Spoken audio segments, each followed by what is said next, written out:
Okay, this is Fancy. We're recording live today with State Representative Candidate Ted James.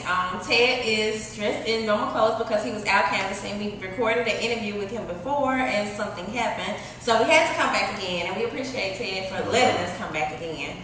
So can you tell us a little bit about yourself and what district you're running for? Good. Thank you again. It's always a pleasure to be in your presence and to support such a fine publication. My name is Ted James. I'm a native of Baton Rouge, Louisiana.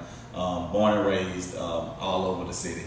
We've been blessed as a family to kind of be a part of different communities. And with that, decided to stay home and graduate from Southern University, both undergrad and law school. And right after law school, I jumped right into public policy and was blessed to serve under the leadership of Governor Kathleen Blanco as one of the youngest people appointed on her policy staff. Since then, I've been able to work in the legislature as a staff attorney and with the Department of Revenue doing a lot of public policy. But spending a lot of time in local schools is also a big part of what I do. Okay. And you're running for state representative of District 101. It's a brand new district that was just created within our last session of redistricting, and it's crazy how Hurricane Katrina still plays a big part in what goes on in Louisiana. Hurricane Katrina was responsible for bringing me into state government, and again, it's responsible for the addition of so many people to our area with the creation of a new seat. So, again, the effects of Hurricane Katrina are continuing to affect the state government, and that's why the city of Baton Rouge was able to pick up an additional House seat. And the seat, it covers Sherwood Forest, Park Forest, Monticello, parts of Brookstown. Very, very diverse and beautiful district. Okay, so are there any particular points of your platform that you'd like to speak on right now? For me, it's, I think that I have some things that I'm very, very passionate about, but this campaign is about what the people in the community are passionate about, and what we're hearing. Like I said, this district comprises the best and worst of what Baton Rouge has to offer. We have Brookstown, they struggle with crime, and the people they want the neighborhood safe. They want to be able to allow their children to go outside without fear of anything happening to them. Out in Sherwood Forest, they're very, very concerned with economic development, as all of us are. Along Airline Highway, which is a major street, and Greenwood Springs Road, there's a new economic development district that was created. We want to continue to pour resources into that district to strengthen the businesses that are already here and encourage new ones to come. And of course, education is huge. So many schools in our district that are achieving. There's a recent report of all the schools in Baton Rouge that have failed to meet those minimum standards, and only one in our district was included, and they're right on the cusp. So we have some good schools in our area, and the parents are concerned with making sure we put the resources in the public schools. Okay, and with us being a Women's Department magazine, are there any issues that you would like to address, you would like to improve that would benefit women and children?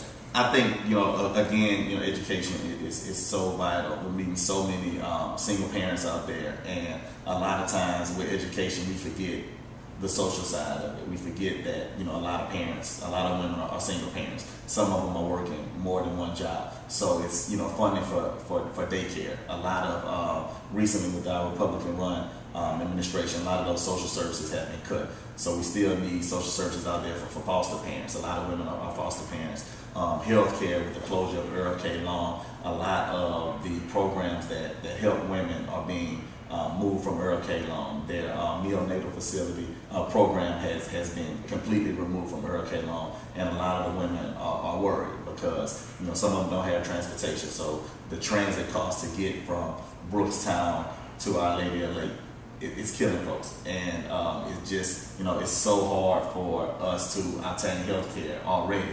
But with so many services being taken out of our communities, it's an extra hardship on women. So we want to continue to make sure that number one, our children are in good schools, and women have the social programs that they need to help. Because it's been said that it takes a village, and with a single parent, trying to maybe in school working two jobs, they need to feel comfortable that we on the state level we're doing stuff to add resources so they could better raise those children.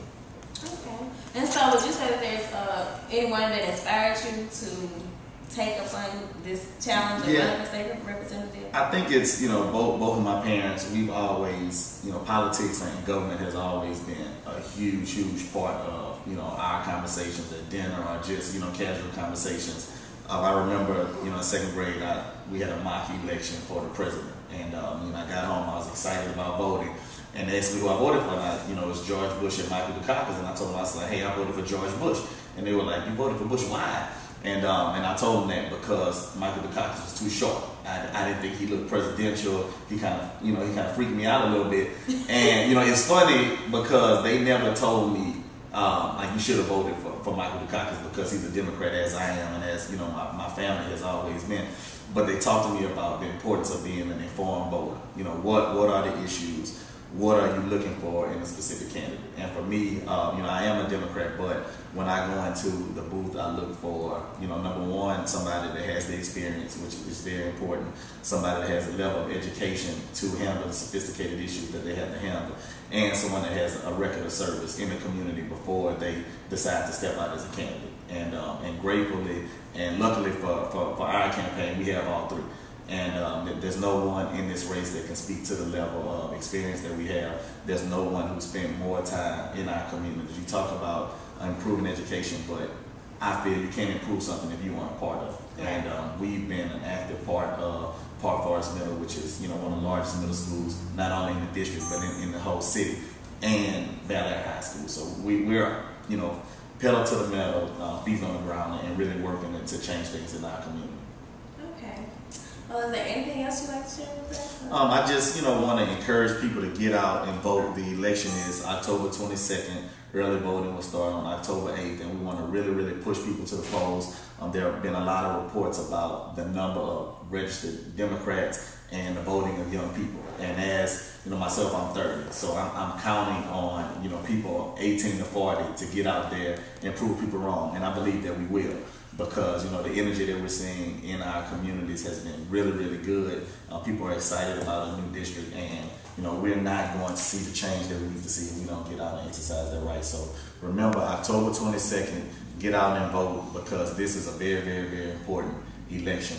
My fear is that we have this brand new district and we send someone who's not capable to do the work. And in order for us to be successful, we're going to have to do our part. So just, I appreciate you guys for making this an important issue for your viewers, because a lot of times we don't really talk about it, but we have to get out there and exercise that right.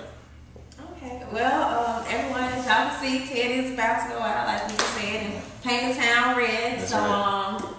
and do some canvassing and encourage voting. And we as Swagger do believe in voting and find it to be very, very important. And I'm proud to say, that Ted is a young candidate, and that's why I enjoyed doing this interview with him, because it was inspiring for me.